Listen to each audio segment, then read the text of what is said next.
Sevgili dostlar, kim seyreder bizi bu akşam Instagram'da, Facebook'ta hem YouTube'da. Hoş geldiniz efirimize. Bu akşam İyi Çoban kanalında ben İlya Karaseni size çalacağım piyaninoda birkaç müzika da laf edeceğiz Gagavuş'a.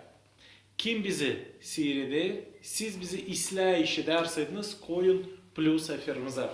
Prost işlerseniz koyun minus. Çalacağım size bu müzikanın adı Peterburg Zontikleri.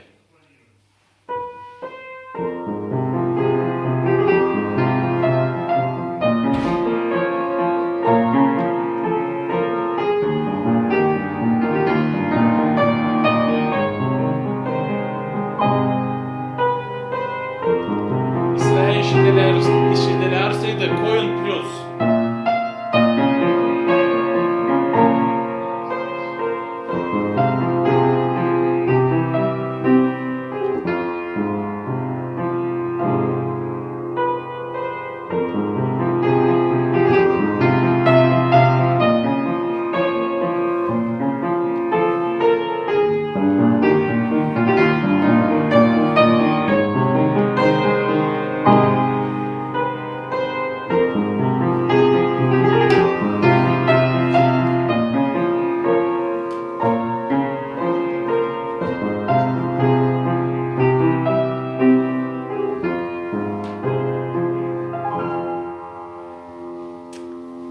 Sevgili dostlar, siz beğendiyseniz bu müzikayı yazın kendi komentaryalarınıza, utanmayın. İyi Çoban kanalında bu akşam ben İlya Karaseni çıkarsa efira Instagram'da, Facebook'ta hem YouTube'da. Her işlerse de koyun plus. Beğendiyseniz bu müzikayı yazın, ne için beğendiniz onu. Bu müzikanın adı Peterburg'ske Zontiki, Peterburg Zontikleri Gagavuş'a olacak. Bu güzel müzika zeri böyle yumuşak, kaba müzika, canlı böyle rahat eder. Benim karımda eşim pek sever bu müzik için ben ona çalarım. Bu böyle bir romantik müzikası. Allah yarattı bizi öyle hani biz sevelim. Sevelim yaşamayı. Başka insanları sevelim müzikayı. Da müzika gösterir o işleri ne olur bizde yaşamımızda. Sevgi bizde var. Canımızda kahır var, romantik var. Bu iş müzikada da var.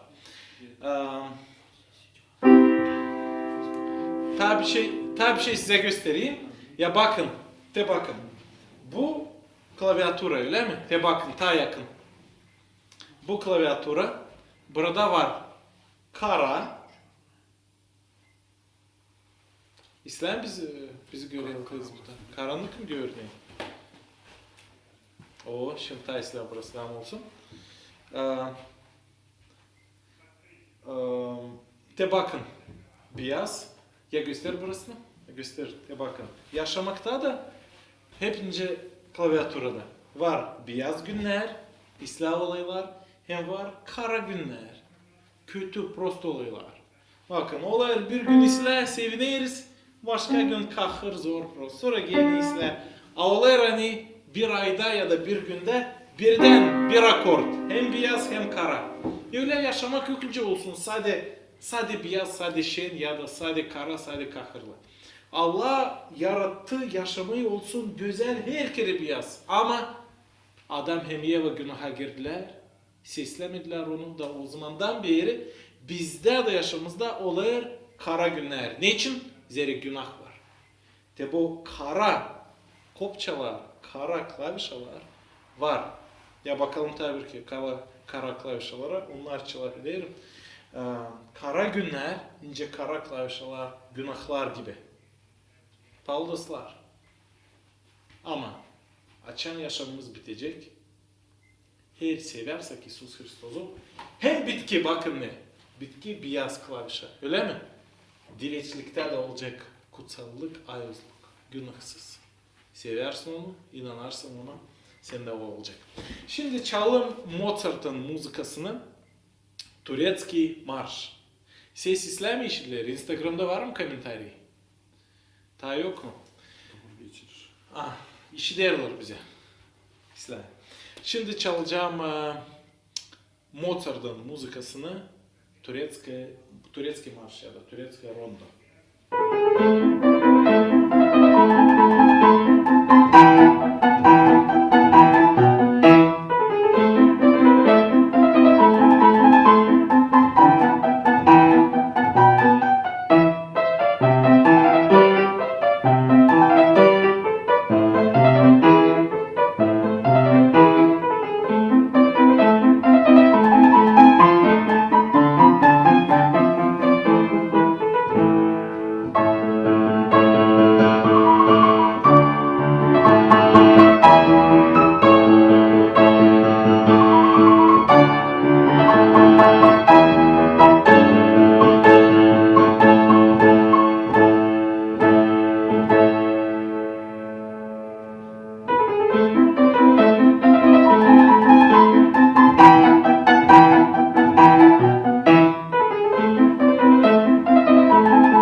Sevgili İyi Çoban kanalın seyredicileri. Şimdiki siz işittiniz, seslediniz. Mozart'ın muzikasını, Turecki Marş. Mozart, o dünyanın şimdi hem anılmış kompozitörü. O yaşardı Avusturya'da, Viyana kasabasında. Ben öğrenirken müzika okulunda, Komrat Müzika Okulu'nda, müzika literaturasını uğrayında biz geçerdik. Hani Mozart büyük bir adamdı müzikada. Ama bilirsiniz nice o öldü. O öldü hastalıktan, açan tamam pandemiye vardı. Avusturya'da hem Avrupa'da. Da o vakit insanları kim öldüydü onları toplardılar da hepsini bile bir büyük kuyuya atıp gömerdiler. Da bu anılmış kompozitör öldüğünün hiçbirici gölüsüne gelmemiş. Yalnızca, Cegagozlar söylerler, köpek gibi yalnızca öldü.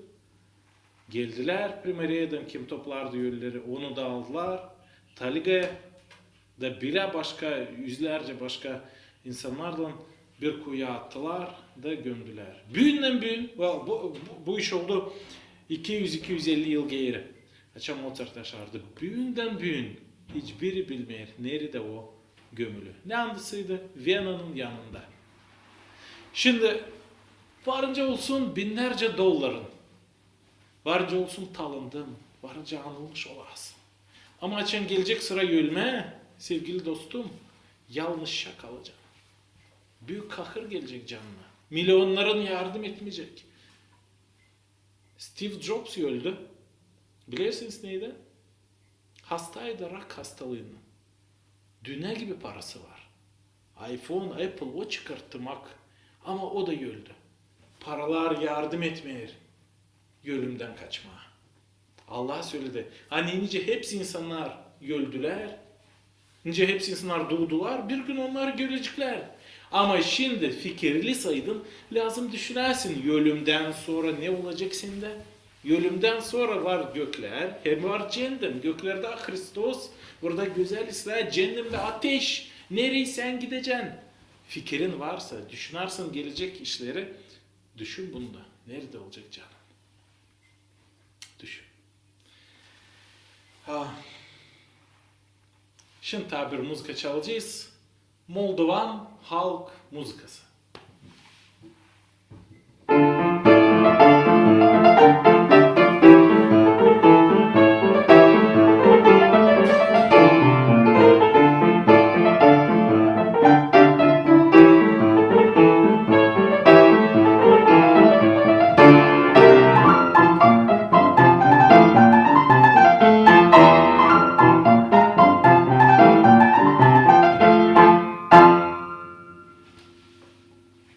müzikayı da çaldık. Yaşamımız değil sadece ölüm fikirleri hem kahır ama şenlik de.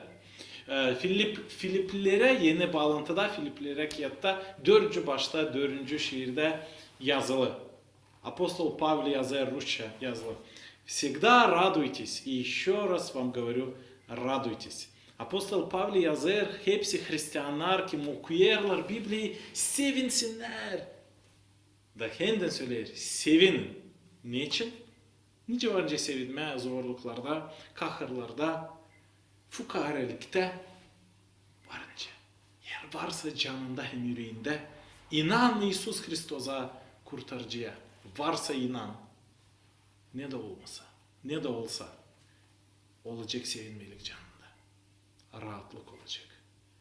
Anlıyorsunuz mu? Allah yapacak öyle hani sende olacak balans fikrinde. Ben bilirim insanları. Kimin uşakları öldü. Hastalıkta. Onlar ağlardılar. Kahırlanardılar. Ama hep o kadar canlarında vardı rahatlık. Hem inan Allah'a. Niçin? Onlar inanırlar ona, severler onu. İnancı insan anlayır. Hani yaşamak bir vakitte geldi. Allah verir yaşamayı, Allah da alır. Sevgili dostlar, sizde var mı soru? Şimdi yazın sorушlarınızı. Дорогие друзья, давайте вкратце и на русском также пройдем наш эфир. Добро пожаловать всем, кто смотрит эфир и Чуван, Добрый Пастух, на гагаузском и русском языке в этот вечер. Напомню, что я Илья Карсений, блогер канала Ичубан. Выходим в эфир в Инстаграме, Ютубе и Фейсбуке в этот вечер. У нас маленький музыкальный вечер. Мы еще несколько минут будем в эфире. Добро пожаловать тем, кто смотрит нас. Мы сыграли Моцарта, сыграли национальную молдавскую музыку и романтичную музыку. Если у вас есть вопросы, пожалуйста, пишите, не стесняйтесь. Вот у нас уже в Инстаграме пошли комментарии. Мы ответим на несколько комментариев, потому что времени не так много.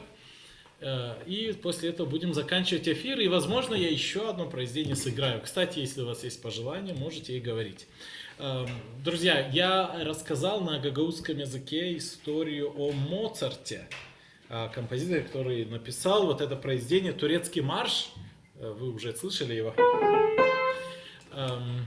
И когда я учился в музыкальной школе, на занятии по музыкальной литературе, мы проходили жизнь и биографию Моцарта. Он жил, родился и умер в городе Вена, столице Австрии. Это было около 250 лет назад, и как он умер во время пандемии от болезни. И тогда людей всех, работники мэрии, просто собирали и в одну яму, общую могилу бросали и закапывали. И Моцарта, когда он умер, точно так же собрали и закопали в эту могилу. Великого, знаменитого композитора, гения всех времен и народов, великого музыканта. Никто не был у него на похоронах. Никто не шел за могилой и не плакал. И до сих пор никто не знает, где же он похоронен. В какой из этих ям. Друзья, неважно, сколько у тебя денег, есть у тебя слава или нет, знаменитый ты, с талантом или без, каждого ждет смерть. Каждого. Теперь мудрый человек задается вопросом, что же после смерти? И вы, конечно, тоже задавались этим вопросом, я уверен. Библия говорит, что после смерти есть ад, есть рай. Ад — это место для тех, кто не верил в Господа Христа и не любил Его. Это место вообще для сатаны и его бесов. А рай — это место радости, счастья и мира, вечного присутствия Божия. Там, где Христос будет светить, как солнце. Ну вот мы также играли молдавскую народную музыку и говорили о том, что жизнь — это не только мысли о смерти и горе, но это еще и время радости и счастья. Так же, как клавиатура, да, белого и черного цвета, и жизнь наша тоже. И белые, бывают белые дни, бывают черные дни, и радостные события, и грустные события. А грустные события и горе есть, и так же, как черные клавиши, потому что грех вошел в мир. И, кстати, я вот обратил внимание, что последняя клавиша на клавиатуре, вот кто в Инстаграме смотрит, я покажу. Вот белое, черное все, но последняя клавиша все-таки белая, да? Все-таки она белая, друзья. И первая, кстати, тоже белая, да? Потому что Бог сотворил человека совершенным. Последняя клавиша белая, и это уже дает нам надежду. Кто верит, может быть, в такой символизм. Веришь в Иисуса Христа, будешь спасен, и ты, и весь дом твой. Это библейский стих.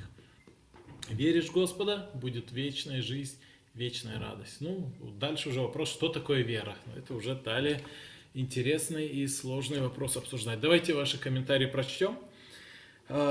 Слава Гагауз 2012 пишет: получается, человек рождается белым, как чистый лист, и в конце жизни тоже уходит чистым? Или как это объяснить с последней клавишей?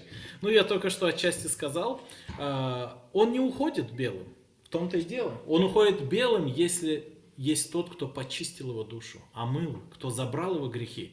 А если нету того, кто твои грехи забрал, или ты не признал его, не поверил в него, игнорировал его, то ты останешься со своей черной душой, друг, со своими грехами.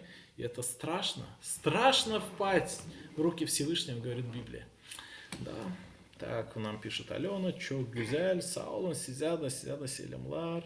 Sağ olun seyirdeysiniz bizi. Kim seyreder Riçoban kanalına sağ ol. Natalya bize yazı size bir online konser vermeye. Pek güzel. Sağ ol dostum. Belki vereceğiz bir online konser. Kim bizi görür şimdi yazsın. Hadi bakalım, chatımız açık. Oho, bize çok yazıyor. Şimdi okuyacağım daha Facebook'ta da. Instagram'da kim bizi daha bakır. Bence soruş verirsiniz. Сколько лет ты играешь на пианине? Через я, пишет нам Гнур какой-то. Музыкальная школа, 7 лет. Я не великий профессионал, так, любитель. Вы, наверное, и слышали уже, что я не всегда попадал. Но для души иногда играю.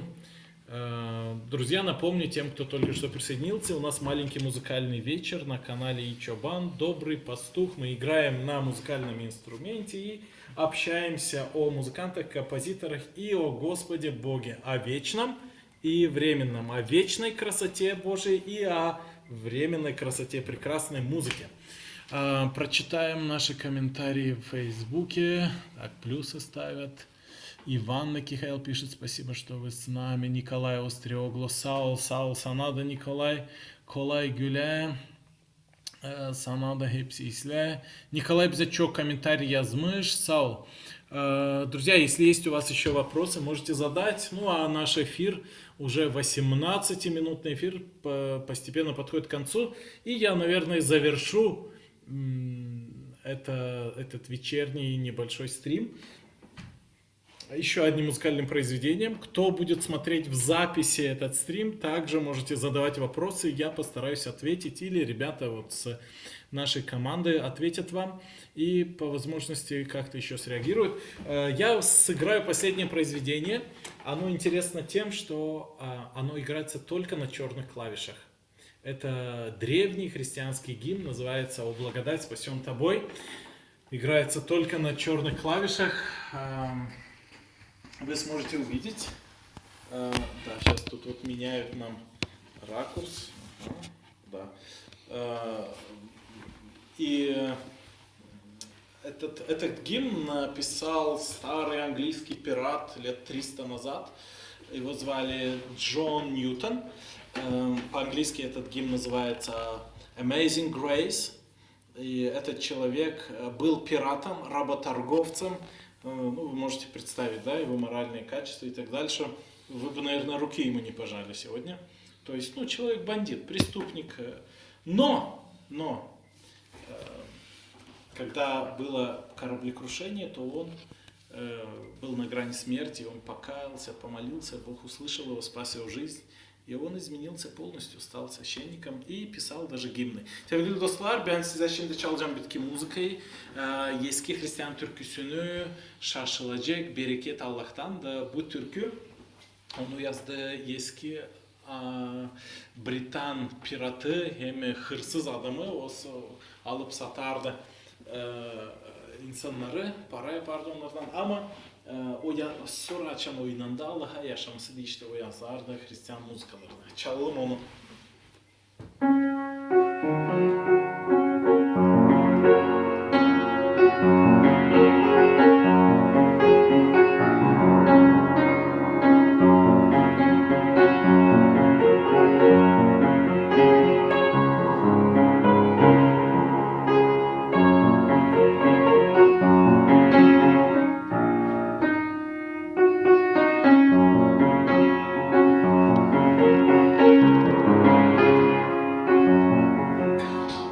Görüyorsunuz, mesela karalarda çalıyorum.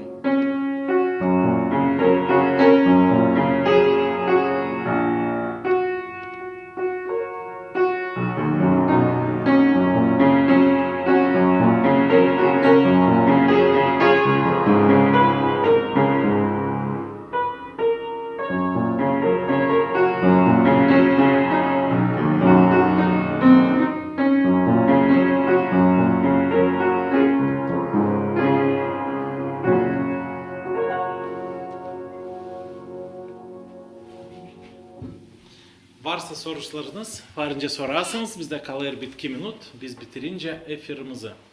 Utanmayın. Sevgili dostlar, kimde yok Biblia, varınca bize yazarsınız, biz de bağışlayacağız. Kim ister bizimle Niçoban kanalın blogerlarının görüşmeye, varınca yazsın bize. Burada biz, ben yaşarım Komrat'ta, başka çocuklar, kızlar hep başka yerde var yaşarlar. Biz sizinle buluşup da kofe içeceğiz. Слава Гагауз bize yazar, если sorur. Слава Гагауз нам пишет хороший вопрос. Обязательно ли ходить в церковь или достаточно, что ты дома молишься? Слава, ты классный парень, и ты задал очень сложный и очень интересный вопрос. Повтори, пожалуйста, этот вопрос в личном сообщении, и я тебе напишу чуть более подробно. Но вкратце, вопрос был на русском, отвечу на русском. Вкратце нужно узнать вот что. Церковь создали не люди, а сам Иисус Христос. Церковь – это общество верующих людей. И уже этот факт дальше даст тебе почву для размышлений. И, кстати, церковь – это не здание, а общество верующих людей. Знали ли вы это? Греческое слово «экклесия». Это значит собрание, общество людей. Так, тут многие еще к нам присоединяются, поставят лайки. Ну что ж, примите привет от всех ребят из канала Ичобан. Сегодня с вами в эфире был я, Илья Карасини. Максим нам также пишет: молодцы, благословения вам, братья, хорошо, тебе тоже привет. Итак, всего доброго. Подписывайтесь на канал Ичобан Добрый Пастух, смотрите наши другие видео, много чего интересного есть на каналах. Мы есть на многих платформах: Facebook, Instagram, Одноклассники, ВК, YouTube, TikTok. Utanmayın. Yazılı bizim kanallarımıza nerede biz varız. Ben şimdi kerzen söyledim. Instagram, Одноклассники, Facebook, Instagram, TikTok da seyredin videolarımızı, koyun like, yazın komentarı. Çok meraklı hem interesler canınız için, Allah için siz bulacağınız kanalımızda. Kalın sağlıcakla.